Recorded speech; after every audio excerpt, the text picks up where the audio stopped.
విచిత్రాల నిధి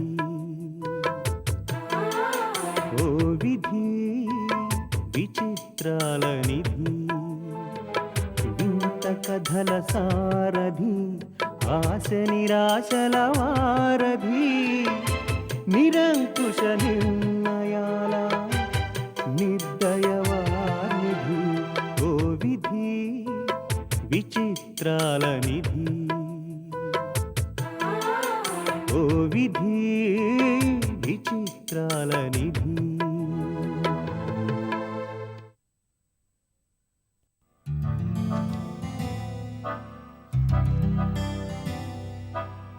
ఇప్పుడు ఎవరికి phone? Doctor గారికండి. Doctor గారికా? ఆయనకి ఎందుకు ఫోన్ చేయడం? మనం శోభనం అన్నప్పుడల్లా గ్రానీ గారికి గుండె నొప్పి వస్తుంది కదా, ముందుగా డాక్టర్ గారికి కబురు పెట్టామనుకోండి, ట్రీట్మెంట్ పాటికి ట్రీట్మెంట్ జరుగుతుంది, శోభనం పాటికి శోభనమూ జరుగుతుంది. మీరేమంటారు గ్రానీ గారు? అంత అవసరం ఏమీ లేదు. ఇద్దరు కట్టుకుని ఏ గంగలోనూ దూకండి.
లక్ష్మి,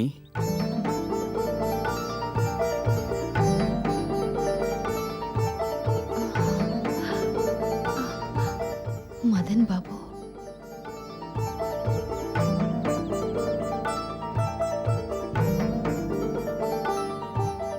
మీరు ఇక్కడ ఎప్పుడొచ్చారు?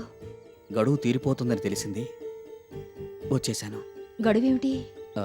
అదే, ఇంతకాలం పనిచేస్తానని కంపెనీతో ఒప్పందపు గడువు ఒకటి ఉంటుంది కదా, అది తీరిపోతుంది కదా. అలాగా. ఇక్కడికి ఎప్పుడొచ్చారు? నిన్ననే. నిన్ననగా వచ్చి ఇప్పుడా కనిపించడం, అది గుడి దగ్గర. విడిపోవడం అనివార్యమైనప్పుడు ఎక్కడ కలిస్తేనే లక్ష్మి. అదే, నువ్వు ఒక చోట నుంచి వస్తావు, నేను ఒక చోట నుంచి వస్తాను. ఇక్కడికి వచ్చే వాళ్ళంతా ఒక్కొక్క చోట నుంచి వస్తుంటారు. అందరం ఇక్కడ కలుస్తాం. తెలిసిన వాళ్ళు ఎవరైనా కనిపిస్తే పలకరించుకుంటాం, మళ్ళీ ఎవరి దారిన వాళ్ళం వెళ్ళిపోతాం. నిన్ను చూసి ఎంతకాలమైంది లక్ష్మి. ఎలా ఉన్నావు? నా సంగతి సరే, మీరేమిటి అదోలా ఉన్నారు? ఎలా ఉన్నాను? బాగానే ఉన్నాను కదా. వయసు అయిపోతూ ఉంది కదా. ఓహో, నాకు తెలిసి మీ అంతటా మీరు గుడికొచ్చినట్టు నాకు గుర్తులేదు. ఎలా వచ్చారబ్బా? అప్పుడు నువ్వు అలవాటు చేసావుగా. అప్పుడంటే? అప్పుడంటే మనకంటూ ఒక కొత్త ప్రపంచాన్ని ఏర్పరచుకున్నప్పుడు, అందులో మనిద్దరం తప్ప మరొకరెవరూ లేనప్పుడు, అభిమానం అనురాగం తప్ప మరో భావమేది మన మధ్య లేనప్పుడు, అప్పుడు ఇంతసేపు ఒక్కడే కూర్చుని ఆ జ్ఞాపకాలే నెమరేసుకుంటున్నాను తెలుసా.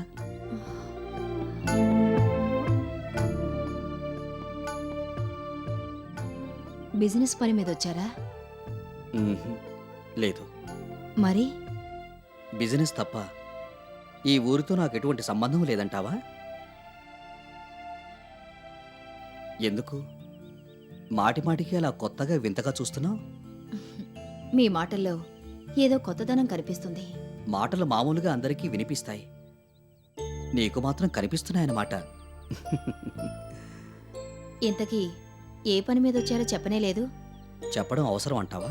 అవును, బిజినెస్ పని మీద వచ్చుంటే ఒక క్షణం కూడా తీరిక లేనంత బిజీగా ఉంటారు కాబట్టి మీ వీలుని బట్టి మా ఇంటికి ఇన్వైట్ చేస్తాను. లేదు, పర్సనల్ పని మీద వచ్చుంటే ఇప్పటికిప్పుడు నాతో పాటు మా ఇంటికి నడవమంటాను. బిజినెస్ గురించి కాదు, పర్సనల్ పని అవునో కాదో కూడా తెలీదు. అయితే మా ఇంటికి వెళ్దాం రండి. దీపక్ ఈ పాటికి ఇంటికి వచ్చుంటాడు. దీపక్ ఎలా ఉన్నా లక్ష్మి? He's all right. అన్నట్టు రంగనాథం గారు మిమ్మల్ని అమెరికాలో కలుస్తా ఉన్నారు. కలిసారా? లేదే. బహుశా అప్పటికి మీరు ఇటు బయలుదేరుంటారు. అవును, అడగడం మర్చిపోయాను. మీరెక్కడ దిగారు? అదే హోటలా? కాదు, వేరే ఇల్లు. ఇల్లా? అదే, కొంచెం ప్రశాంతంగా ఉంటుందని. అడ్రస్ ఇస్తాను, నువ్వు దీపక్ కలిసొద్దురు గాని. ముందుగా మీరే మా ఇంటికి రావాలి. ఏ ఇంటికి ఎవరొస్తేనే? అందరం కలవడం కదా ముఖ్యం. ఈ ఇల్లైతే నాకు తెలుసు. అడ్రస్ కాగితం చూడగానే ఇల్లు తెలిసిపోయినట్టు మనిషిని చూడగానే మనిషిలోని భావాలు తెలిసిపోతే ఎంత బాగుంటుందో కదూ.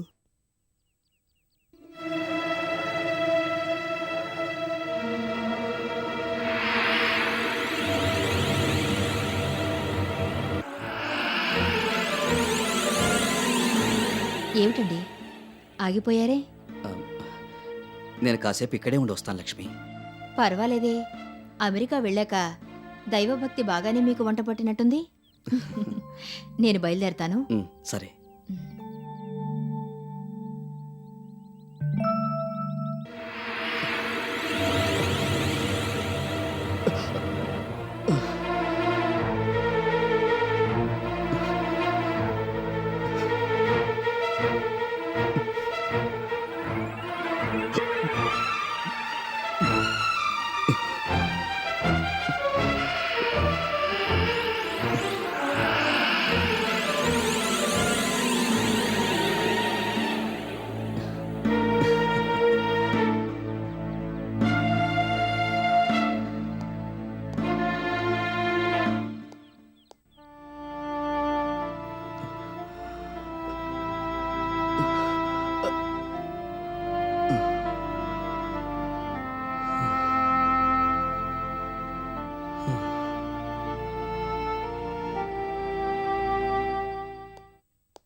ఈ మధ్య మీరు టైముకు నాట్ ఈటింగ్, టైముకు నాట్ స్లీపింగ్, ఇంకా ఇంటికి వస్తానన్న టైముకు నాట్ కమింగ్.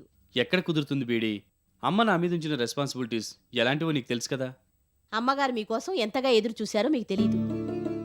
చాలాసేపు ఎదురు చూసారా? ఆ, ఏదైనా వర్క్ ఉండి దీపక్ బాబు ఆఫీసులోనే స్టాపింగ్ ఏమో, మీరు temple going and coming madam అని చెప్తే మేడం నాట్ లిజనింగ్.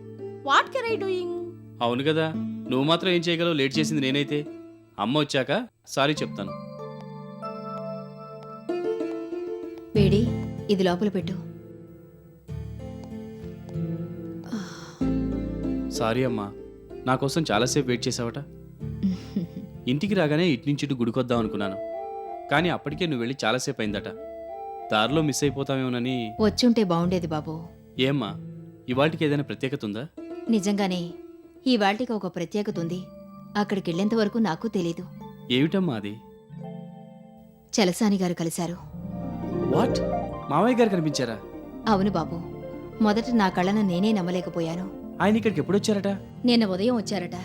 నిన్న అనగా వస్తే ఇంతవరకు కనీసం ఫోను లేదు, పాడు లేదు. పద మళ్ళీ వెళ్దాం. గుడి దగ్గరకొచ్చి గొడవ చేస్తామని ముందుగా ఊహించారేమో. ఇంటికి రమ్మని అడ్రస్ ఇచ్చారు. ఏది? అడ్రస్ చాలా సింపుల్. నీకు బాలకృష్ణమూర్తి గారు తెలుసుగా? తెలుసు. ఇప్పుడు ఆయన స్టేట్స్లో కదా ఉంటున్నారు. వాళ్ళ ఇల్లు గుర్తుందా? ఇల్లంటే మా ఫ్రెండ్ రమేష్ వాళ్ళు ఉండే స్ట్రీట్లో ఉంటుంది, అదే కదా? అదే, అందులో దిగారట. అలాగా? అమ్మా, నీకు జోక్ చెప్పనా? స్టేట్స్లో ఉన్న మన రంగనాథం గారికి కాస్తంత హెల్ప్ చేయండి అని చలసాని గారికి ఈరోజు మధ్యాహ్నం ఈమెయిల్ ఇచ్చాను. నీకు చూపిద్దామని ఒక కాపీ కూడా తీసుకొచ్చాను. ఇదిగో చూడు. నాకెందుకు బాబు, ఆ చూపించేదేదో తిన్నగా వెళ్ళి మీ మావయ్య గారికి చూపిస్తే సంతోషిస్తారు. ఎప్పుడొచ్చారో ఎందుకొచ్చారో ఎప్పటి వరకు ఉంటారో ఏమీ చెప్పకుండా ఈ మెరుపుదాడి ఏమిటో కనుక్కోవాలి. రేపు మనం మావయ్య గారిని కలుస్తున్నాం.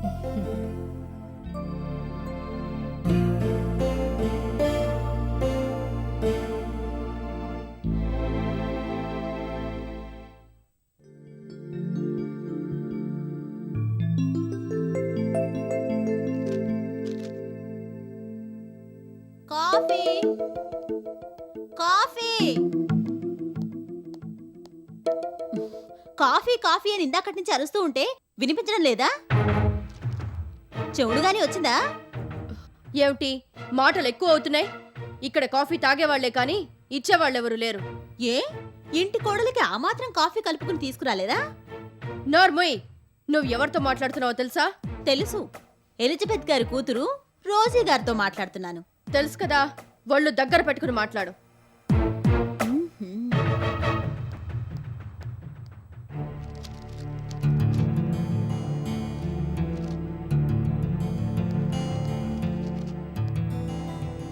ఏమిటి తెగరెచ్చిపోతున్నారు? అప్పటికి మీరేదో పుడుతూనే కోటీశ్వర్లైనట్టు. నిన్ను ఇంట్లోకి రానివ్వడమే గొప్ప, ఇన్ని రోజులు నిన్ను ఉండనివ్వడమే గొప్ప. ఆ సంగతి నీకు అర్థమైతే నీ స్థానం ఏమిటో, నువ్వు మాట్లాడాల్సిన మాటలు ఎలా ఉండాలో నీకు అర్థమవుతుంది. మిమ్మల్ని ఇంటికి తీసుకొచ్చినప్పుడు ఎలిజబెత్ గారు కూడా ఇలాగే అనుంటే మీ గతి ఏమయ్యుండేది? ఈ ఇంట్లో అంట్లు తోముతూనో ఏ పాచి పనులు చేస్తూనో ఉండేవారు. మాటి మాటికి నువ్వు ఎలిజబెత్ గారి ప్రస్తావన ఎందుకు తెస్తున్నావు? మీ అసలు స్టేటస్ ఏమిటో మీకు గుర్తు చేద్దామని. ఎప్పటికప్పుడు అందరి ముందు మీ అసలు రంగు బయటపడదామని అనుకుంటాను. అంతలోనే జాలేసి వదిలేస్తాను. మిమ్మల్ని చూసి కాదు, నా భర్త వినోద్ గారిని చూసి.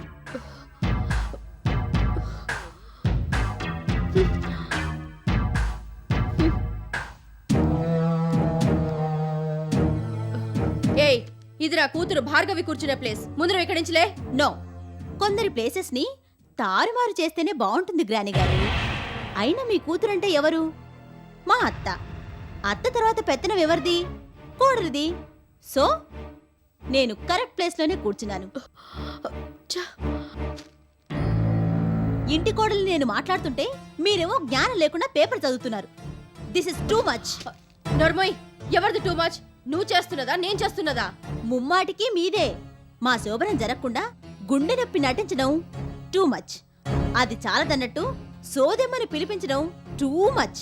దిక్కు దివాణం లేని స్టేజ్ లో ఈ ఇంట్లో ఎంటర్ అయి పెద్ద మహారాణి నన్ను పోజు పెట్టి నా దారిద్ర్యాన్ని తిట్టడం టూ మచ్ లో టూ మచ్. నుకాలు, ఈవిడ గారు మొహాన కాస్తంత కాఫీ పోయి. థర్డ్ క్లాస్ మనుషులు, థర్డ్ క్లాస్ బుద్ధులు.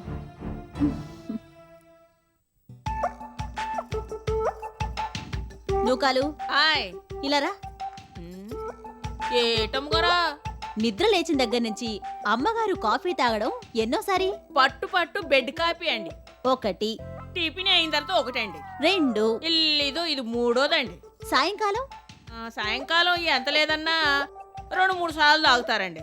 అంటే 6. ఆ, ఇవి కాక ఆఫీస్లో రొటీన్ గా తాగే కాఫీ టీలు, ఆ, గెస్ట్లు వచ్చినప్పుడు మర్యాద కోసం తాగే కాఫీ టీలు, ఆ. మొత్తం ఎన్నైనట్టు?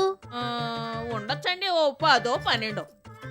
రోజు ఇలా ఇన్నిన్ని కాఫీలు టీలు తాగితే ఎసిడిటీ వస్తుంది. దానివల్ల గుండె ఆగిపోతుంది. గుండె ఆగితే గ్రానీ గారు చనిపోతారు. ఓలమ్మో గ్రానీ గారు చనిపోవడం నేను గాని చిన్నబాబు గాని భరించలేం.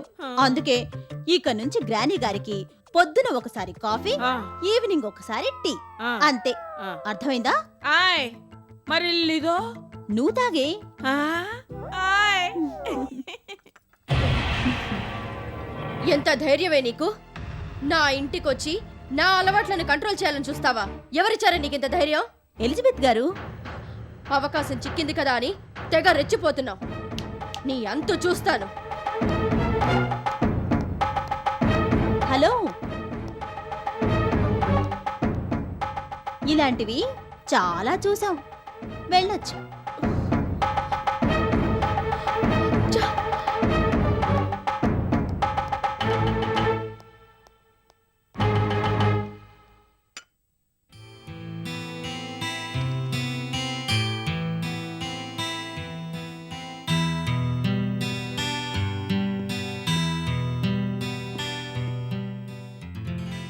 నమస్కారం సార్.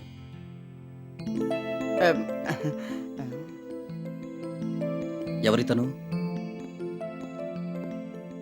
వీడు ఈ ఇంట్లో పని మనిషి. ఐసి.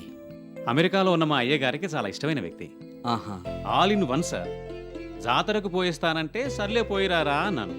వెళ్ళినవాడు వెళ్ళినట్టు వారం రోజులు మాయమైపోయి ఇదిగో మళ్ళీ ఇవాళ దిగబడ్డాడు. పేరు జోకులు. పేరు గమ్మత్తుగా ఉందే. అసలు పేరు జోగులు సార్. ఐసి. నేను తమాషాగా మాట్లాడతానని అందరూ నన్ను జోకులు జోకులు అంటుంటారండి. మొదలెట్టావా? వీడు మాట్లాడడం మొదలెడితే కుళాయి తిప్పినట్టే సార్. సార్ రెస్ట్ తీసుకుందామని అమెరికా నుంచి వచ్చారు. నువ్వు ఆట్టే విసిగించగా సార్కి ఏం కావాలో దగ్గరుంటూ చూసుకుంటూ ఉండు. వీడు మిమ్మల్ని విసిగిస్తే నా కబురు పెట్టండి సార్. మీ ఆవిడ పిలుస్తున్నట్టుంది వెళ్ళు. ఆ, ఉంటాను సార్. ఉమ్. సార్ మీకు కావాల్సినవేవో అవి ఎలా ఉండాలో చెప్పేస్తే మీకు నచ్చే విధంగా తయారు చేసుకొస్తా. మచ్చుకి మీకు కాఫీ ఇస్తా. మీరు తాగి మీరేమంటారో విని జాగ్రత్తగా గుర్తుపెట్టుకుంటా. ఆ తర్వాత నేను కాఫీ ఎప్పుడు ఇచ్చినా మీరు నన్ను మెచ్చుకోవడం తప్ప తిట్టడం అంటూ ఉండదు. అట్లాగే ఇక వంట సంగతికి వస్తే చూడు జోకులు, నాకు ఆరోగ్యం సరిగ్గా లేదు. అయ్యో అలాగా సార్? తిండి విషయంలో నాకు చాలా జాగ్రత్తలు చెప్పారు డాక్టర్ గారు. అవన్నీ నీకు చెప్తాను. అంటే జబ్బు చాలా పెద్దదా సార్?